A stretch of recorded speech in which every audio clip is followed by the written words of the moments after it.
উপাসনা গৃহ বলতে গেলে এটা 16টা দরজা আছে। 16টা বেশ, এখানে থাকুক, কোনো অসুবিধা নেই। টোটো নিয়ে আমি চলে আসবো। এই বাড়িটা আপনার 16টা দরজা আছে। 16টা দরজা বুধবার দিন খুলে দেওয়া হয় সকাল 7টা থেকে 8টা অবধি 1 ঘন্টাকার জন্য।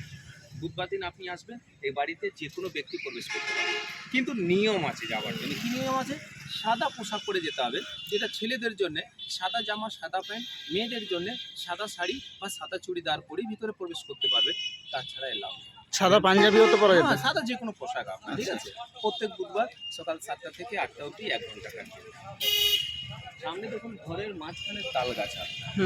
রবীন্দ্রনাথ ঠাকুর আপনারা শুনেছেন, বই মধ্যে পড়েছেন কি তাল গাছ এক পায়ে দাঁড়িয়ে উপমারে এক আছে আপনার। সেই কবিতাটা এখানকার লেখা নয়, আচ্ছা। কিন্তু কবি সেই বলে রাখা রয়েছে স্মৃতি আপনার। নাম হচ্ছে তাল্লা ধ্বজ। ধ্বজ মানে পতাকা আপনার। এই বাড়িটা বানিয়েছিলেন বাংলাদেশের স্টুডেন্ট, নাম হচ্ছে তেজস্বর চন্দ্র সেন। নন্দলাল বসু এখানে প্রথম বার্ষিক প্রিন্টে কাজ শুরু করেছিলেন, যেটা স্মৃতি হিসাবে বার্ষিক প্রিন্টে কাজ এখানে এখনো হয়, বার্ষিক যেটা print। প্রত্যেক মঙ্গলবার আর শুক্রবার। কিন্তু আমাদের সেই কাজটাও বন্ধ হয়ে যায় দাদা।